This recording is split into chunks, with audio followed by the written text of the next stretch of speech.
Hi, ladies. I wanted to wish you all, hope you had a wonderful Thanksgiving and wishing you holidays that are coming up for this time of the year with Christmas on its way. And the main thing about Christmas we know is Christ was born. And we just thank the Lord that He came to save us and from our sins, and just so that He was even born in a manger uh, that was common. And He came. He could have been the king in a nice, beautiful castle, but He came as the king in just a stable, a manger. And so anyway, wanted to wish you a happy Thanksgiving. And again, I hope you have a Merry Christmas coming up. And the great thing is that you just get to be with family and friends. And that's the wonderful thing about it. Well, let's jump right into the Bible study tonight. And I wanted to just do a little small recap what we've been through so far.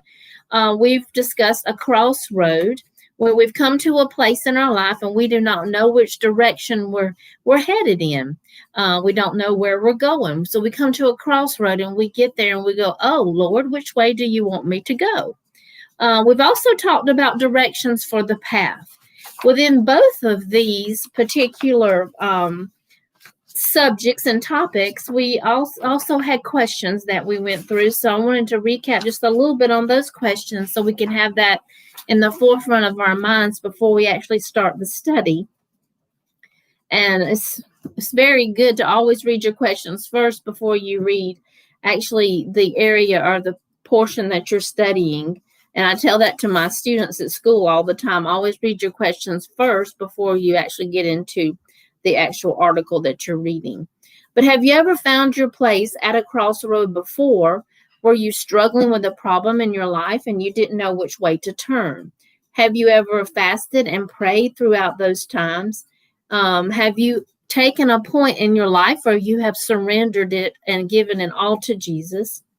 And do you have a desire for missions? Because one of the main reasons I wanted to focus on this Bible study, again, it's not about me. I'm just sharing my experiences that I gathered on the mission field. And as I've shared with you before, I actually wrote these items down and ended up sharing it in a book format. And the title of my book was called The World Behind Me. And if any of you are interested in one, just contact me. Just email me at lesbirch@gmail.com, and we can work at getting you one of these. Basically, it's anywhere from just about $4 or $5 to $6 maximum. I'm not concerned about the money, but it's just a way that I've been able to pass on my ministry experience. And I usually just sold them for $6. But again, it's not about the money or anything like that. It's not about me. It's just about my ministry, because I felt like at that time, whenever I was writing the book, that I had to share with the people that had been praying for me for many, many years as we were on the mission field. And I felt it my obligation to write down my story and start telling those people who were always praying for me, because it's like, everyone is not going to have the opportunity to travel overseas and be on the mission field internationally, but there are people who are praying, and some people that can't see for literally walking and being there physically can see after reading a book and after joining in prayer with you for that time period. And I felt like my prayer warriors had done that. And many times I just went to speak and share my story, and I would have the book to go along with what I was talking about, because it was almost as if I had the opportunity to see, and I wanted my prayer warriors to see, for them to see what I went through literally on the field and learn from my process. Because as I said before, I went over as a missionary to serve the people of Russia, and I ended up getting served more myself on the mission field from the Russian people. And I ended up learning more myself to where I went through a transformation. And if I can in any way share that transformation with someone else, I want to be able to do that. And I hope that we, as we're going through this Bible study, are thinking about how we can get involved in missions. All right, and back to our questions. Do you have a desire for missions at all? And after we went through the first lesson, we went into the second one, thinking about what we're committed to. How are we committed to go and share the gospel? Have we noticed the open doors that the Lord actually had for us already prepared? And of course, we went through a specific passage in First Kings at the time.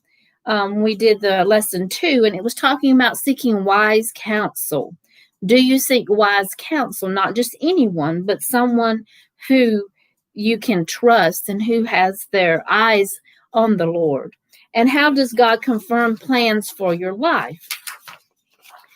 I share with people about my call to missions, how Buck and I had prayed separately, and then we came together and prayed, and the Lord was leading us to a specific area. And feel free to go back and watch the videos if you're interested in the previous studies. And then we went to study number 3. Now we just wanted to kind of focus more into our area of where we live. What are you doing right now among the people you live with, right in your community? And what are the top priority needs in your community right now? So that's where we were in entry 3, or we would say week 3.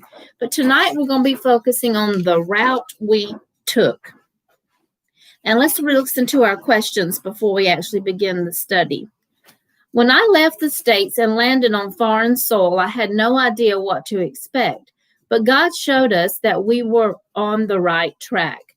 How has God shown you in the past that you were exactly where He wanted you to be? How is God showing you today? Number 2, the Lord wanted the children of Israel to produce good fruit. And this is found in Isaiah 4-5. That's our scriptures that are leading up to what we're going to be focusing on tonight in Isaiah 6. But He wants us to as well produce good fruit. How are you producing good fruit in your life? Does your life resemble that of Christ? And I think that's a question that we can ask ourselves every single day. Number 3, actually, it speaks about reading Isaiah 1-6, which will be a great reference to read prior to Isaiah 6. So if you have some time, you can either pause the video or if you're watching it later, or maybe go back at some point and read Isaiah 1-6. But I realized that Isaiah actually was not appointed to go as I once thought, but Isaiah was not pointed to go as a missionary, but he raised his hand and he said, I will go. It changed my perspective about being called to missions. Of course, I felt the Lord's leadership and direction for the overseas task. Even Isaiah knew God gave him the vision. However, once I got on the field and hard times began to hit, my commitment is what kept me going, not my fantasies about missions. When reality sets in, I recall my willingness and vow to serve. We'll go in depth more about this later on in the journey, though. But will you volunteer as Isaiah did? By now, you probably have some ideas of how you can be used in your community, maybe even internationally. In this passage, Isaiah asked the Lord to forgive him of his sin. Through his own prophecies in chapters 1-5, he noticed his sinful nature by admitting that he identified with the children of Israel in verse 5. Maybe today you do not feel worthy to tell others the truth because of your own sinfulness. God can touch your unclean lips and purify your life too. Is anything holding you back? So those are our questions tonight. Let's go ahead and jump right into the scripture so we can make more reference to those questions. And again, we'll go over them in depth as we're talking through tonight. Isaiah's call and mission. In the year that King Uzziah died, I saw the Lord seated on a high and lofty throne, and his robe filled the temple. Seraphim were standing above him. Each one had 6 wings. With 2 he covered his face, With 2 he covered his feet, and with 2 he flew, and one called to another, Holy, holy, holy is the Lord of hosts. His glory fills the whole earth. The foundations of the doorways shook at the sound of their voices, and the temple was filled with smoke. So this was what was taking place in Isaiah chapter 6. Isaiah was being called to missions. And as I was telling you before about the call that I had for missions, but also that something else within that I wanted to share with you. In the beginning, the call was a great opportunity to go on the mission field. I was going to be a missionary. We were going to be people that were bringing the gospel to someone that have never heard, which is a wonderful, wonderful opportunity. And in that case, sometimes we did.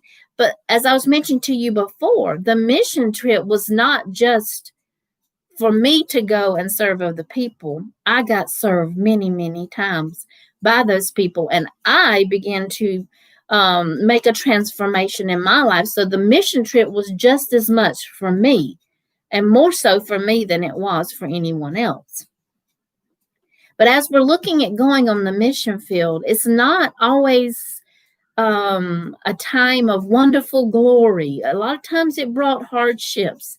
But God was always there with us during these times. And I'll share some more of that with you tonight. But let's focus more on the scripture again. Starting with verse 4 at this stage of my reading, we're going to focus in on 5 through 8, but I wanted to read a little the prior verses. Then I said, Woe is me, for I am ruined, because I am a man of unclean lips, and live among a people of unclean lips, and because my eyes have seen the King, the Lord of hosts.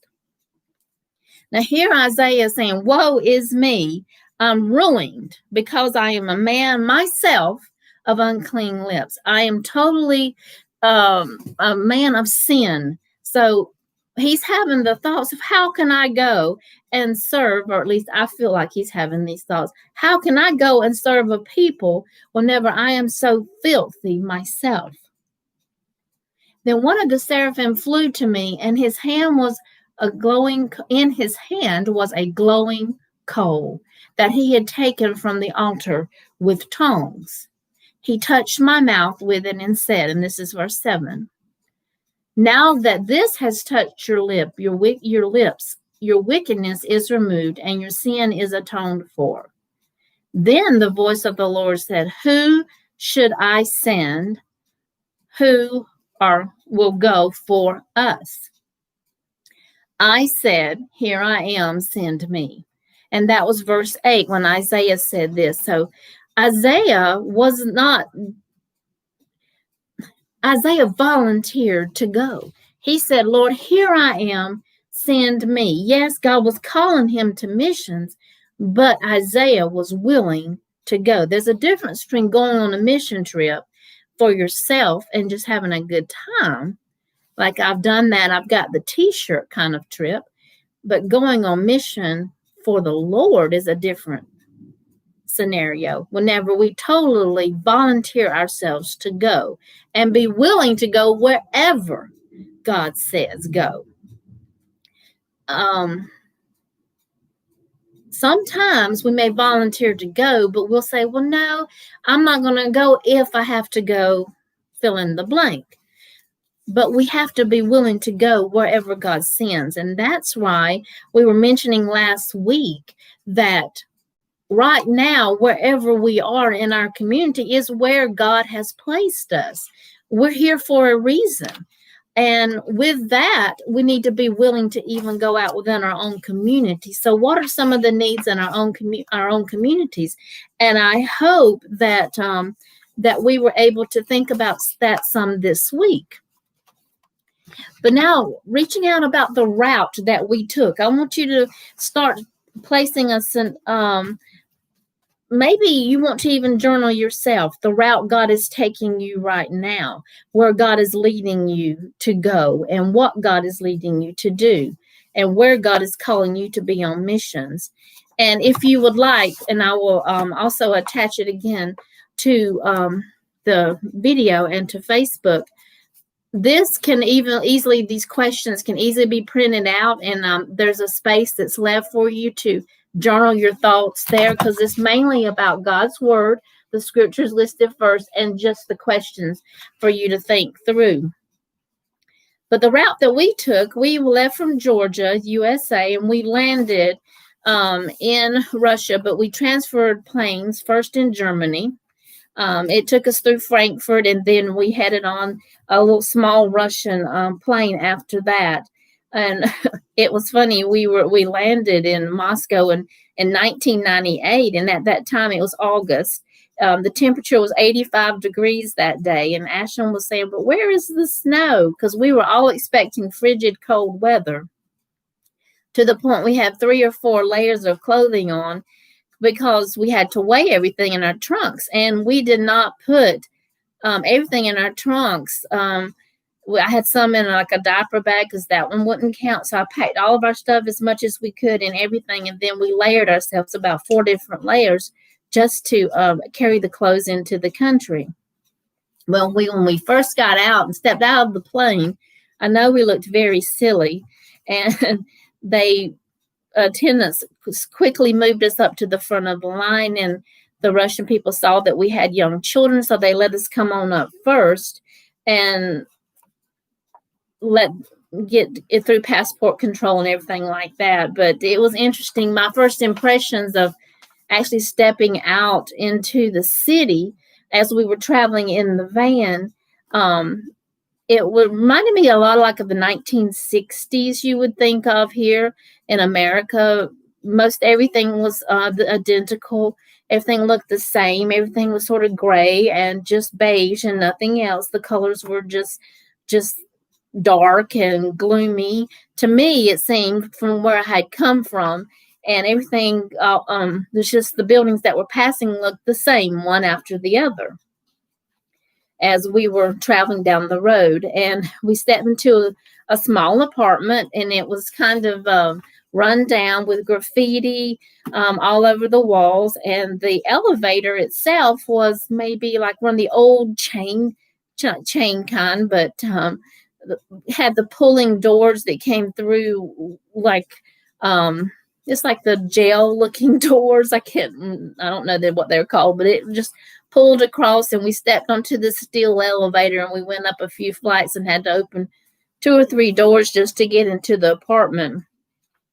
But we had, gotten in there, and I had only seen movies from even New York, because I'd never been to New York either. But I said, this must be what New York looks like, because it just seemed maybe the buildings were of that same style that they have in New York. And we had, and I remember mentioning one of the videos about, I was so concerned about us not having toilet paper, because all the other missionaries were packing their crates with toilet paper to go into their countries. But again, we could only take trunks into ours, and I was concerned about having it. And in the corner, I did see this little brown pack of something, and actually it was toilet paper. It was harsh and brown looking, but we did have toilet paper then. But that was one of my fears, that I would get to Russia and not have any toilet paper. But anyway, that's not the main focus of the lesson tonight. But it was just a little interesting thing of what we were looking around for. But the apartment that we had gone into had just been remodeled, and the plaster was everywhere. So I went immediately in the mom, I guess you would call the nesting mode, and I began cleaning up the apartment, getting it ready for my family so we could literally survive and just make it through the night. And I remember just cleaning up everything. But it was so nice when I went to the kitchen and I opened the freezer, and all the other missionaries that lived there in Moscow, the other American missionaries, had prepared us some food and had frozen it in the freezer. And also, I remember when I opened up the bag of sheets that they had washed, I could smell some great laundry detergent. And it was just pleasant to to gasp that wonderful smell as opposed to what I had been smelling as we were traveling through the city, and also as we walked into the apartment that was not that clean.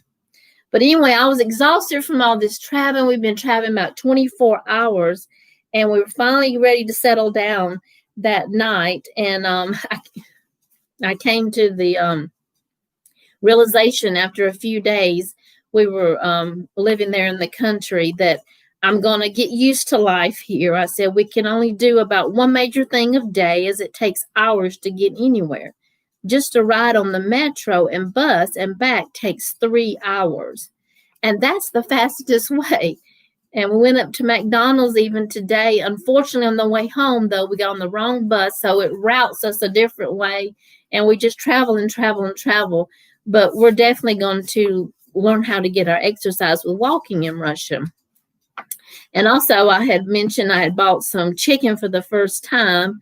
And it's funny because what happens when you have to go purchase something, that you have to step up to the counter. When you get to the counter, you have to point to what you want or say what you want. At that point, we couldn't say anything. And then the lady brought us a little ticket. And in that little ticket, we go to a different counter. We would turn in the ticket, and then she would tell us how much it is. And then I believe we paid her, and then we went back to pick up the item showing that we had purchased the actual tickets. And then everywhere you go in Russia, we would have to carry sacks everywhere we went to pack our groceries in. And it was very difficult adjusting to the milk because the milk was not the same. I remember thinking about that when we first got there too. And it took me 4 hours to fix supper that first night. Now, going ahead in a couple of years later,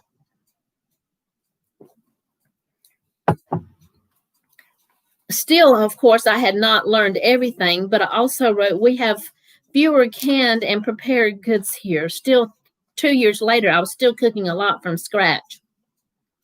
I've experienced quite a lot since we've been here. At times, I've had success, and at times, File 13 enjoyed the rejects. Our success was a beautiful cake. One success was a beautiful cake. However, we made moderations on the frosting. The 7-minute frosting that I always used to do at Mama's had to change a little bit. Well, in many ways, God showed us that we were welcome in Russia.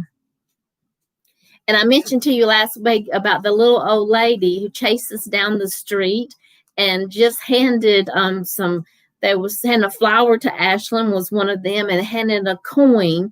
These were just little assurances when you're in God's will, that he's going to give you small assurances that you're there. And it may just be a tiny little thing, but yet it's a major thing for you to realize, hey, I am in God's will. God is assuring me, and God is allowing me to go through this, and he's blessing me with these little, I would say, and I mentioned to one of my friends as we were praying one week, a lot of times we're going daily in our lives, and we don't notice what God is placing in front of us. And we should look for the little bitty flowers that he's placing in our lives, the little bitty blessings that he's placing in our lives day after day, week after week. But sometimes we're not looking with our spiritual eyes, and we're not able to see those just because we're not focusing, on those small things that God is placing before us.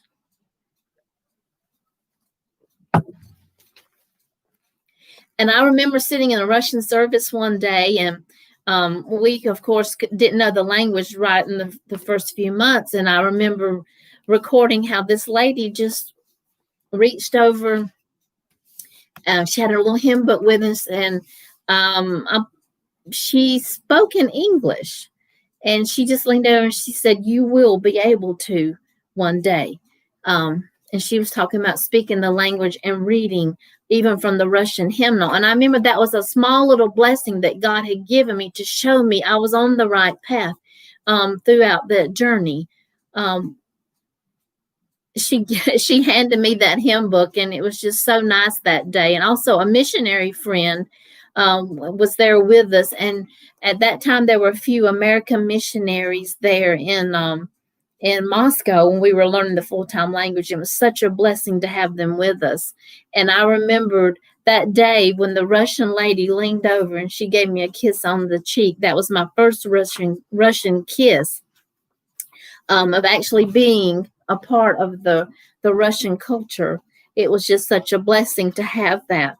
Well, I know that there's many things that partake sometimes in our lives that that confront us that we're unsure of, and we were very unsure of ourselves whenever we were first on the mission field.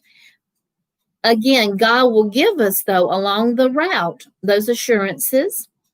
When we come to a crossroad, He can direct us on which way to take through prayer. And we focused on the second week. Turn back to that one so we can review just a little bit. The directions for the path, along that path, seeking wise counsel. Who are we going to pray and see if we're going into the right direction? And then the next one, we took the detour, because sometimes God sends us, sometimes we are heading in a certain direction and God stops us from going through that specific door because that's not the one He had for us. So we have to take a complete detour. And again, we shared with you how we were headed to Kaliningrad, Russia. It was closed. And then at 2 weeks, we were to fly out. We had nowhere to go. But then we landed in Moscow. We did get that route. Well, route was not towards Kaliningrad, Russia, but it was towards the Russian people. God was leading us to the Russian people, not to a specific geographical location, but to the Russian people group.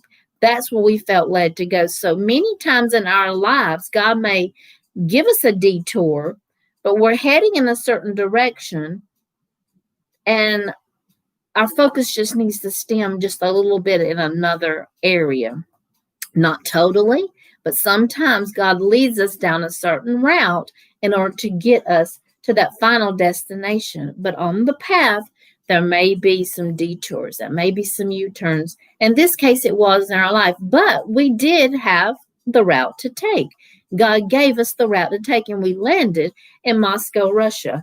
And so I just shared with you just a few things that were just kind of some funny little stories about us getting there and what I expected, what I didn't know, and where we had to just wait and trust God along the path. And God blessed us by giving us those little assurances from the Russian lady with flowers, the people handing us Russian coins, the first Russian kiss I got at church, and a woman promising us, whether she said it in Russian or English, but we had a Russian Americans there that knew Russian that were translating. They were sharing with us. The lady said, "You're going to speak one day. You will. It's going to happen."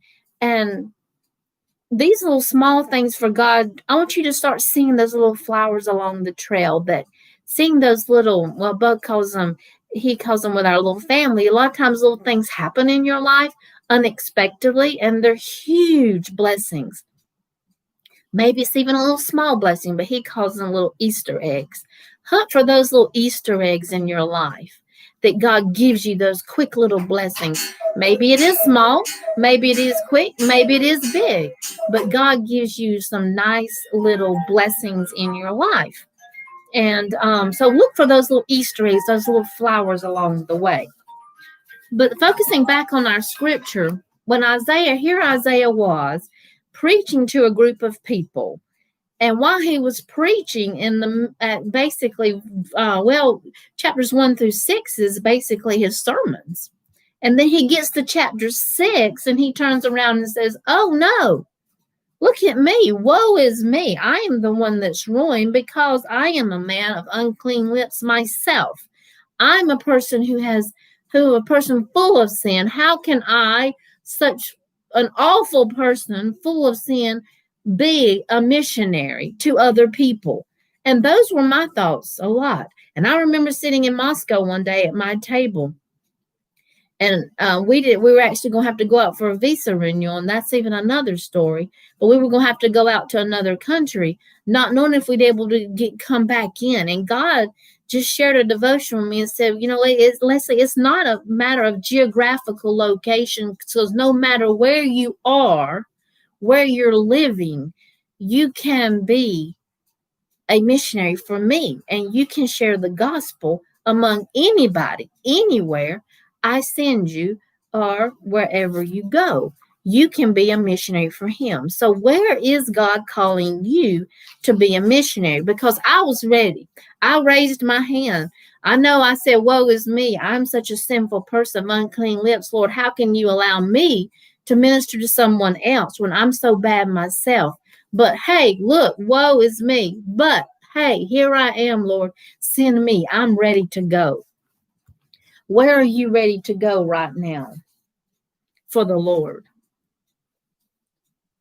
Has God shown you that you're on the right track?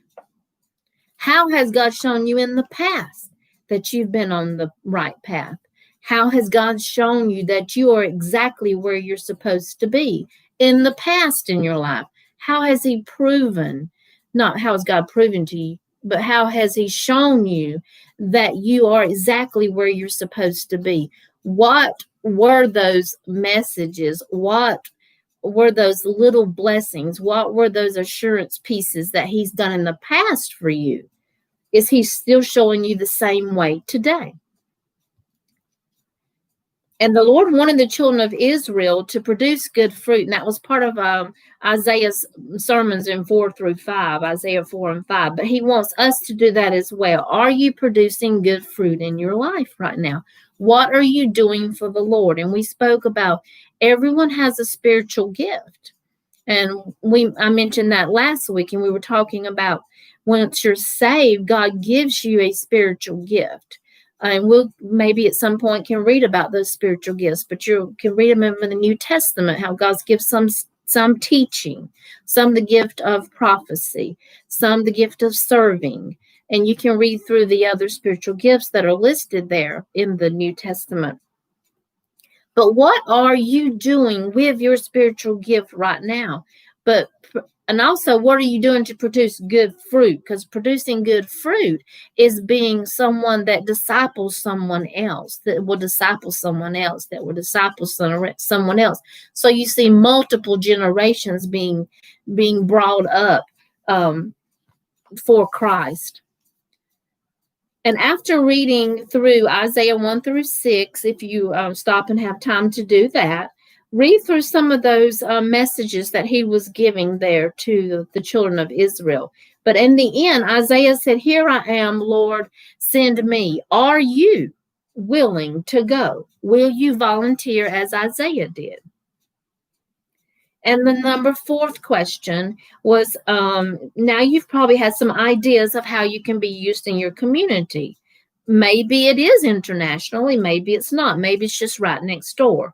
But in this passage, Isaiah asked the Lord to forgive him of his sin through his own prophecies in chapters 1-5. He noticed how sinful he was. Maybe today you do not feel worthy to tell others the truth because of your own sinfulness. God can touch your unclean lips and purify your life too. The problem is anything holding you back. Because just as Isaiah was blessed, just as Isaiah was cleansed, now that his lips, now that this has touched your lips, your wickedness is removed and your sin is atoned for. He touched my mouth with it and said. And I remember sitting in Moscow that day at my table, and I said, Lord, touch my unclean lips so that I can be willing to minister to these people. So I want to just ask you, are you willing to volunteer to go? And if you do, have you ever felt, well, I'm not worthy.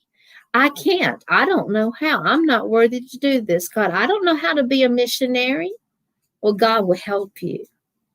Ask God to help you be that missionary right where you are. Ask the Lord to touch your unclean lips and ask Him to guide you down that correct path. Even though you might come to a crossroad, you might have to turn around just a little bit, but He will give you directions for that path, and He will take you on a certain route. And I just pray that God will show you where you are to be that missionary. Here I am, Lord, send me. All right, we'll see you next time. Love you. Bye-bye.